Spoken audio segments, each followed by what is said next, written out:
हार कोई और है, देवत है दिन रैन, लोग भरम हम पर करें, तासे नीचे नैन।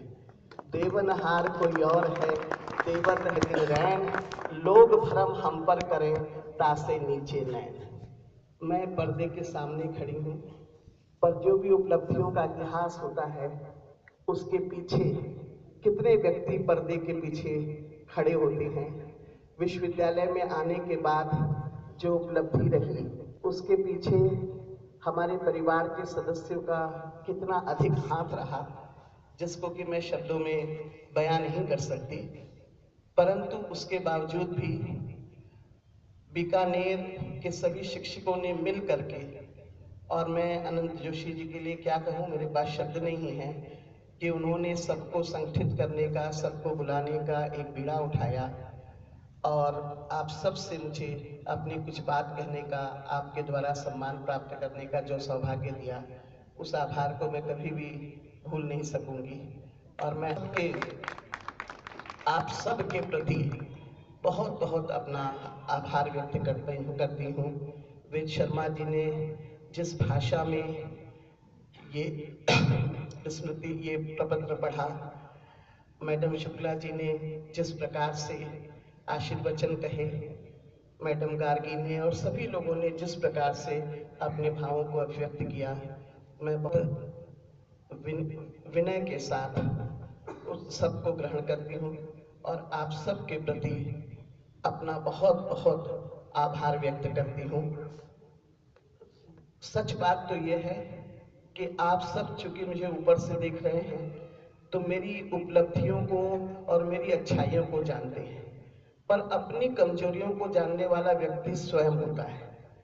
और मेरे में कितनी कमजोरियां हैं ये आप नहीं जाने कि मैं स्वयं जानती हूँ, और ईश्वर से इसीलिए प्रार्थना करती हूँ कि आप सबके स्नेह की ज्योति से, आप सबके सम्मान की ज्योति से मेरे भीतर का जो अंधकार है, जो भी अंधकार है, वह छट जाए और मैं सचमुच आपके सम्मान की पात्र बन सकूं।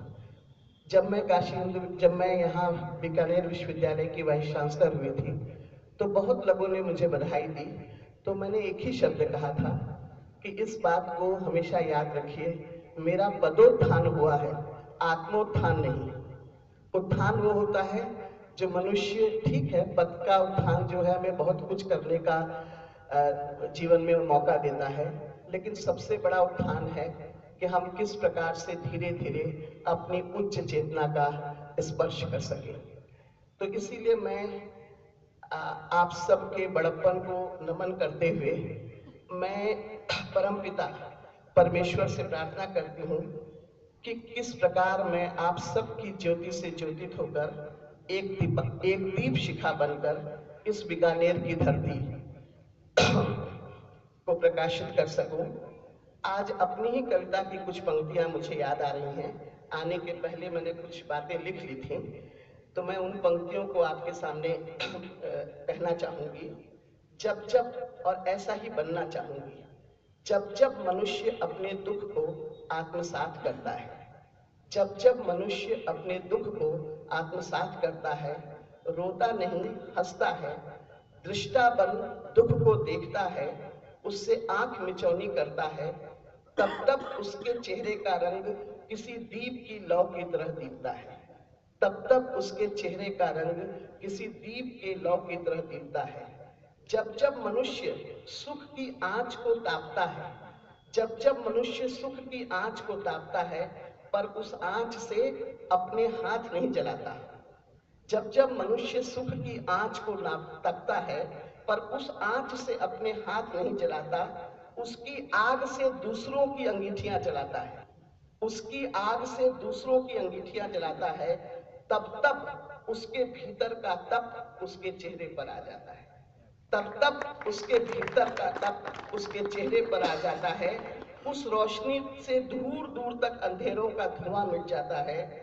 जब जब आदमी की धमनियों का लहू गर्म होता है, जब जब आदमी की धमनियों का लहू गर्म होता है, जब कोई अन्याय किसी गैर के साथ होता है, जब कोई अन्याय किसी गैर के साथ होता है, जो रिश्ते में उसका माँ भाई ना किसी गैर के साथ होता है, जो रिश्ते में उसका माँ बाप भाई माँ बहन भाई बाप नहीं होता है, जिसके लिए इंसान का कोई माप नहीं होता, जो मूल्यों की सूली पर टंगने के लिए तैयार होता है, जब जब धरती पर ऐसा इंसान पैदा होता है, तब तब हर धरती का बूढ़ा दिल युवा हो जाता है, तब तब हर धरती का बूढ़ा दिल हुआ हो जाता है, उसकी मांग का सिंदूर फिर से भर जाता है।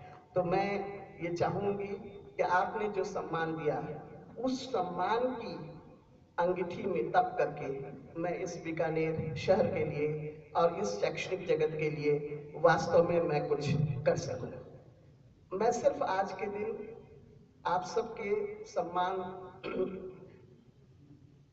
के इन क्षणों में आप सबसे सिर्फ यही कहना चाहूंगी कि जीवन में कुछ शाश्वत सत्य हैं जो हर युग, हर काल, हर परिस्थिति में सत्य रहते हैं, चाहे वह भारतवर्ष हो और यह चाहे वह विदेश की धरती हो।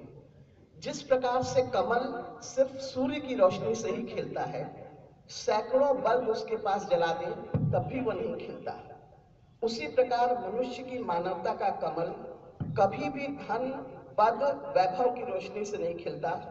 उसे खिलने वाला एकमात्र तत्व है उसकी अंतः चेतना की किरणें।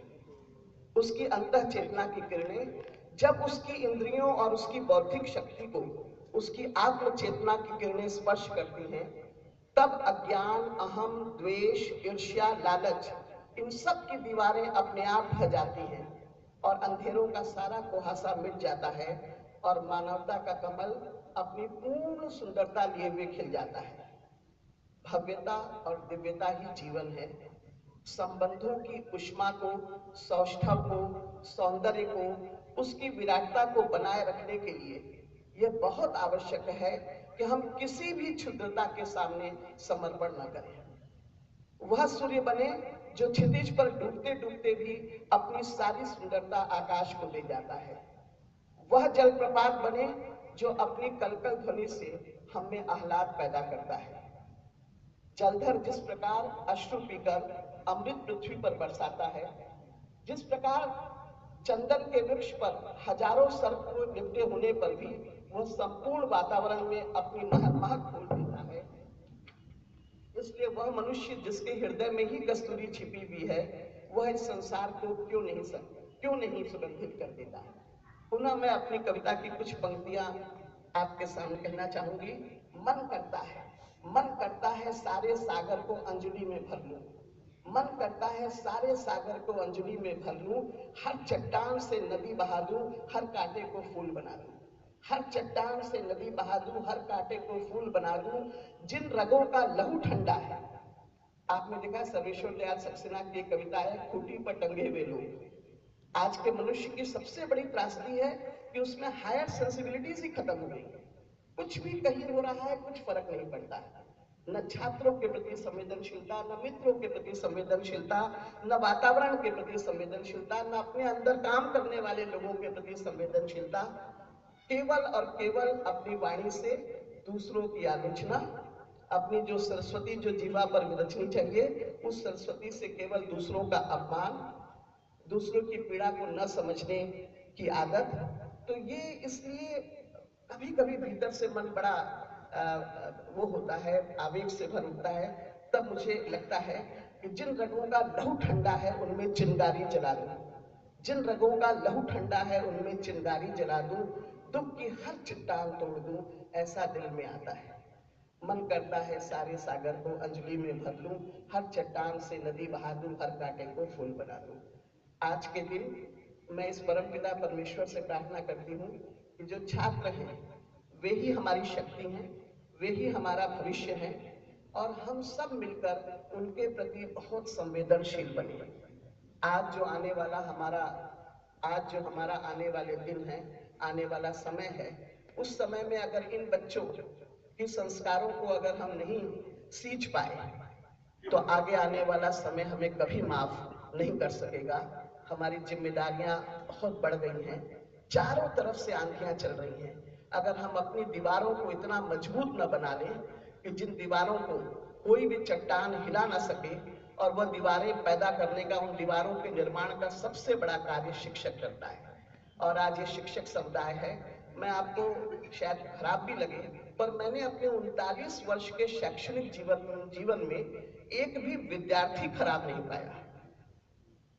अगर हम अपने दायित्व को, अपने कर्तव्य को ठीक से पूरा करते हैं, तो यह विद्यार्थी जगत सारी राजनीति से ऊपर उठकर आपका कितना सम्मान करता है, ऐसा प्रोफेशन दुनिया में कोई नहीं है। टीचिंग जैसा प्रोफेशन दुनिया में कोई नहीं है। और मुझे इस बात का गर्व है। और मुझे अगर अपने परिचय में कुछ कहना पड़े तो मैं सिर्फ एक लाइन कहूंगी कि मैं मूलतः एक शिक्षक हूं। क्योंकि शिक्षक जब इतने छात्रों के भविष्य को सुधारता है, उनके जीवन पथ का निर्माण करता है, इसलिए अपने छात्रों को देख करके जिस प्रकार का आह्लाद होता है, उस प्रकार के आह्लाद से अगर हम वंचित रहे तो हम कैसे शिक्षक, फिर ऐसे शिक्षक बनने का क्या फायदा है।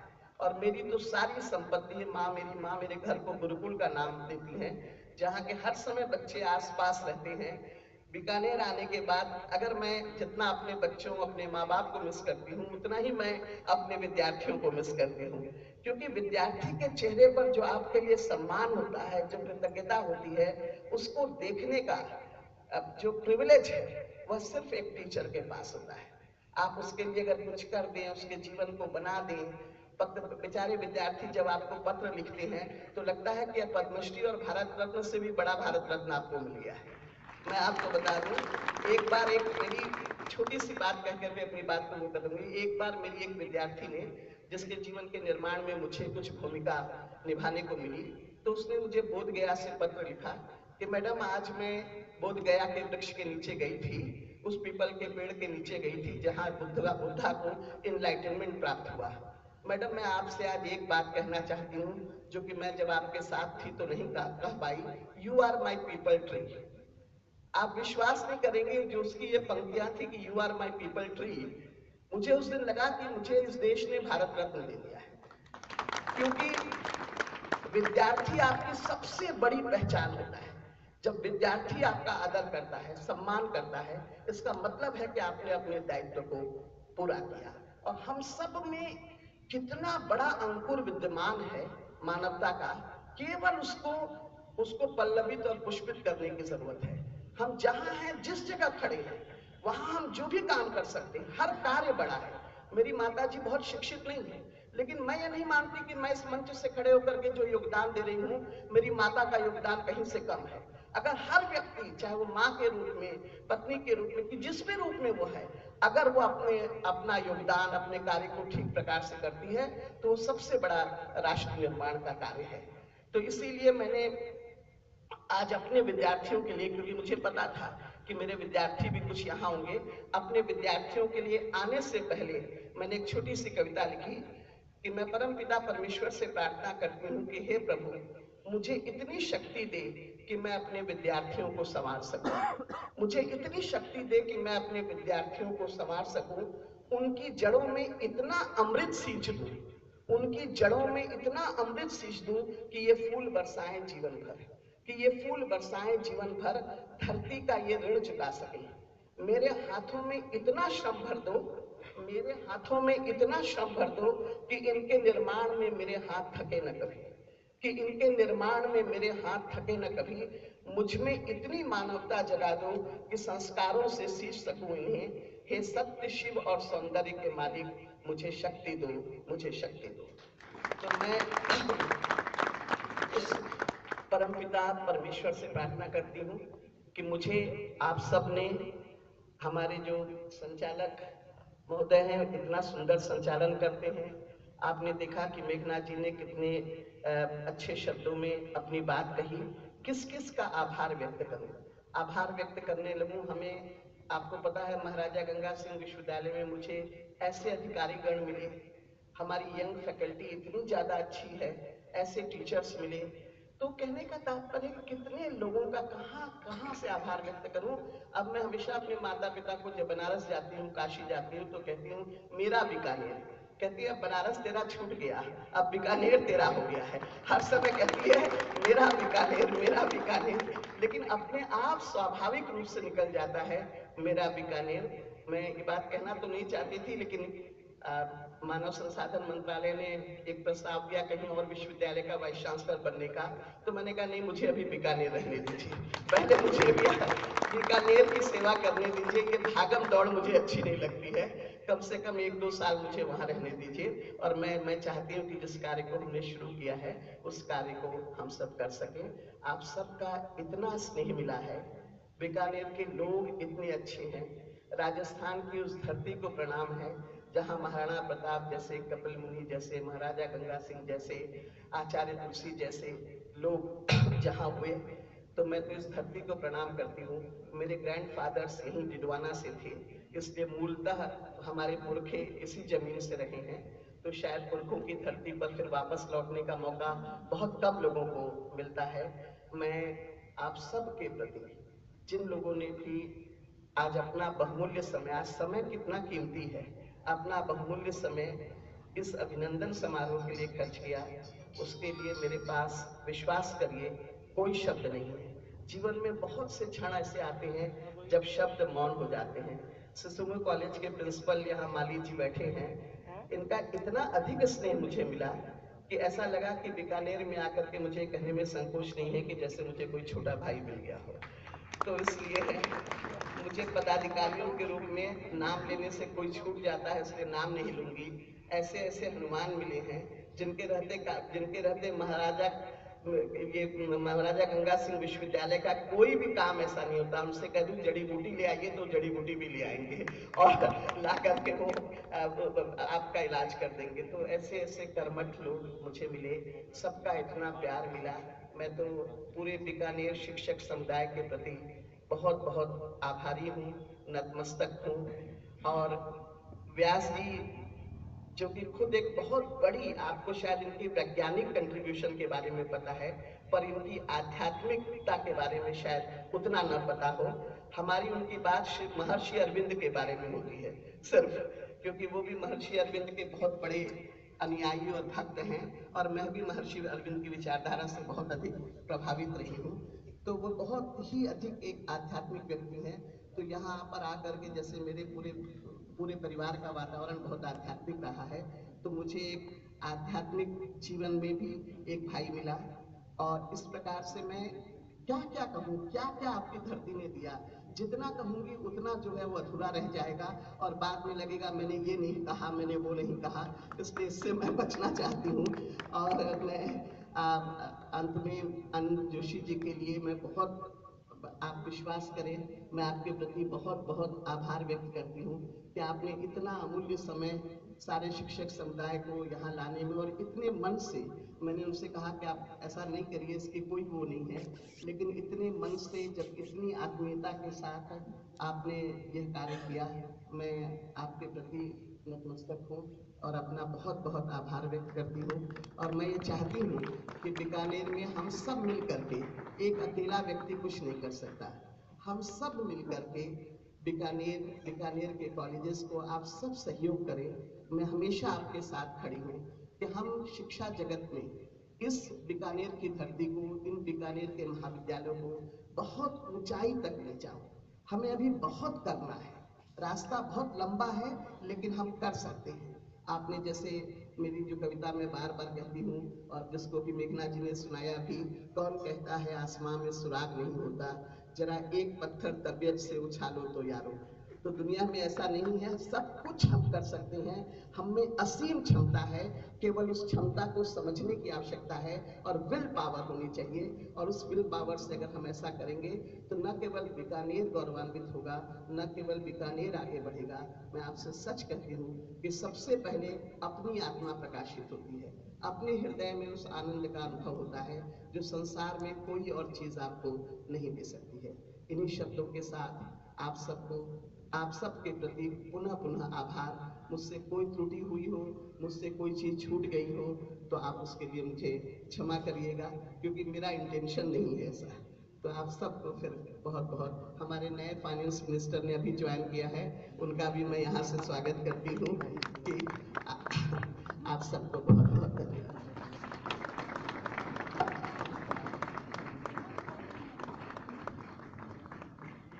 बहुत बहुत धन्यवाद।